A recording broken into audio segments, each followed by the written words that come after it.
What if you woke up as a T-Rex? Could you rule the African savanna? You just hatched, fluff still wet with egg fluid. First comes a suffocating, stifling heat. The air is dry and scorching. It hurts just to breathe it in. You can't stop coughing. Your eyes and nose sting badly. Something's missing from the air. You try to push up with your front limbs, but those tiny arms are completely useless. You flail and fall even harder. Looking down, your body is covered in a layer of downy fluff. Your heart sinks. Dromaeosaur? Utahraptor? Before you can figure it out, a long, lean shadow falls over you. A black-backed jackal followed the scent of eggshell. It preys on newborns. You scramble and tumble down the slope. It lunges and bites, tearing a bloody gash on your hind leg. You push with all your might into a thorny acacia bush. The thorns scrape painfully against your scales. The jackal can't squeeze in. It paces a couple of times and leaves. Frustrated, you barely catch your breath. A burning pain shoots through your tail. Army ants have crawled up the grass stems and swarmed your tail. Their stinging venom makes your skin burn and go numb. Gritting your teeth, you drag yourself into a nearby mud puddle. You dunk your tail into the muck, smothering the ants, then collapse back onto the ground, gasping. Day 1. And you can barely walk, but you've already been cut up 3 times. Scabs on your hind leg, heal and tear again. Your baby fluff sheds and is replaced. Now you can run though, still wobbly. You're just over 3 feet long. You try to hunt, but hares and antelopes are way too fast. 9 out of 10 pounces into nothing. You're often so hungry your vision blurs. And to make it worse, a small local dry spell hits. The water holes dry up one by one. Small prey have all migrated away. Even carrion is hard to find. You tough it out using the knowledge in your head. You dig down along plant roots. You can scrape out damp soil to quench your thirst with a sense of smell that can pick up scents from miles away. You find leftovers from other predators. You crush the bones and suck out the marrow. Your powerful stomach acid can handle the bacteria in rotting meat. It's a survival card hardwired into your genes. So you gnaw on bones, drink muddy water, and hang on. When the first rain finally hammers down, you stand in the downpour. Every bone in your body feels like it's swelling. You look down. Your claws are already thicker than when you first hatched. Wait. You frown. Utahraptor maxes out at about 20 feet. You've barely survived. Past the dry season, and you're already almost 5 feet long. After the rains, prey becomes more plentiful. You've grown to 5 feet, and your strength has grown too. But trouble finds you again. 6 spotted hyenas close in from 3 sides. They've had their eyes on you for a while. You panic and run blindly. You dive headfirst into a dirt burrow on the slope. The tunnel twists and turns. The hyenas can't fit in. They just paw at the entrance and growl. You just start to relax when you hear a faint rustling from deep inside. A palm-sized honey badger cub is huddled there, its eyes barely open, shivering timidly. It's a nursery burrow. The mother badger is out foraging. You shrink back. You don't touch it.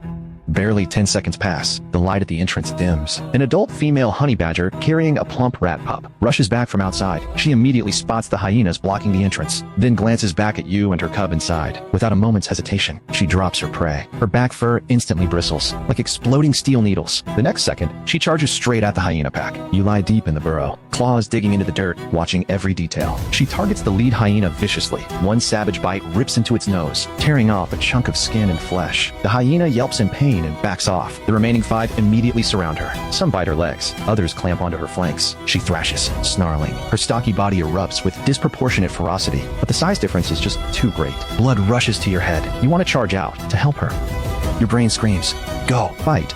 But your body is frozen in place. You know, rushing out would be suicide with your 5-foot frame. You might not even beat a single adult hyena one-on-one. The entrance is narrow. You can't even get a full swing. You just can't. All you can do is watch as her cries grow weaker. Watch her finally collapse in a pool of blood, never moving again. The hyenas hang around the entrance for a while, then drag her body away. The little cub inside the burrow still has no idea what happened. It stumbles and nuzzles up against your claws, treating you as its only safety. You take it and find a more hidden rocky den. After a hunt, you tear off the softest shreds of meat, push them toward it. You lie down licking your wounds. It curls up and sleeps in the gap between your claws. It brings you beetles, offering them up to your mouth. When you're spacing out, it nudges your scales over and over with its tiny head. Most of the time you just lie still, letting it be lively for once. For the first time, you feel maybe you're not so alone. You even start to think, once you grow a bit bigger, you'll be able to protect it. But that hope only lasts 3 days. That day, you chased for ages to finally catch a hare. When you carry it back to the den, the little guy is lying by the grass near the entrance, its body already stiff. It was a puff adder, the most common venomous snake on the African savanna. Vipers like to hide in the grass and ambush. One dose of venom can drop a full-grown antelope. It was probably just curious, sneaked out of the den,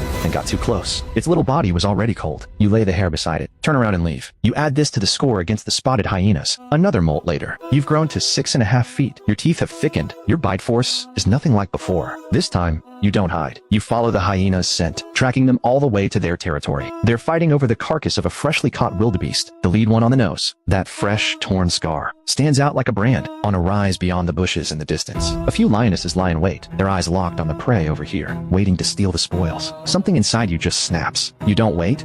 You don't stalk. You lower your body and charge at full speed. The lead hyena hears something, looks up too late. You lunge at it head on. One crushing bite pierces straight through its spine. The moment your jaws clamp down, your body instinctively whips your neck. The death roll, written in your genes. The dull crunch of shattering bone, mixed with the ripping of flesh, explodes. It doesn't even let out a yelp. Half its body is torn apart, slamming hard onto the ground. The remaining 5 freeze for a second, then bare their teeth and circle you. But they hesitate to commit. They've never seen prey so utterly reckless. Your back and hind legs still get torn open. Blood runs down your scales. You don't care. You only lock onto the one that bit the mother badger's spine, chasing it down with relentless bites. Another violent head shake. You rip its hind leg clean off. The lion pride never moves. They just watch coldly from the ridge, watching this suddenly reckless monster. Sizing up your strength. After losing 2 of their main fighters, the hyena pack finally falters. They grab their wounded packmates and slink away with their tails tucked, leaving even the wildebeest carcass behind. You stand in the bloody mess, covered in wounds, gasping for air. You got your revenge, but you feel no joy at all. You took down 2 hyenas, yet you couldn't protect something that tiny. After those wounds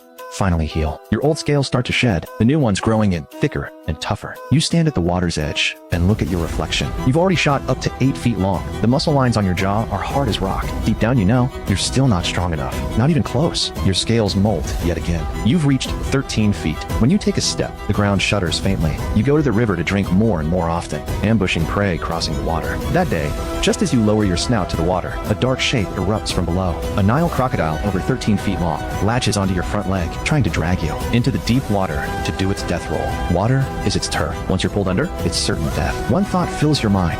Don't get dragged in. You brace your hind legs against the rocks on the bank. Pull back with everything you've got. A croc is strong in the water, but on land, its stamina is less than half of yours. You literally haul it out of the water. The moment it lets up to flee, you dip your head and bite down on its back armor. Crack. The armor that dominated the river. Decades of hard plating split like brittle cartilage. Blood splatters your face. The crocodile collapses on the bank, never moving again. You stare at your own jaws for a long moment. What kind of dinosaur can crush an adult Nile croc's armor in one bite? You run through every dinosaur in your mental catalog. One answer is right there on the tip of your tongue, but you can't believe it. Once your leg wound fully heals, the downy feathers have almost completely disappeared. Your body is covered in thick keratinous scales. You've grown to 23 feet. Every step you take makes the ground tremble. You're certain now you're no small predator, but you still haven't dared to say the name aloud until the 8 lionesses that watched coldly from the ridge back then finally come for you. Using their agility, they take turns lunging and slashing at your back and legs. Hit and run, clearly trying to wear you down. Several gashes open on your back from their claws. The scent of blood carries on the wind. The pride grows more excited. By the 5th wave, the lead lioness leaps high, straight for the back of your neck. The signature killing move of a big cat on large prey. The moment her teeth touch your scales, you whip your neck sideways and clamp onto her midsection with perfect precision. You don't thrash. You don't tear. You just slowly close your jaws. First,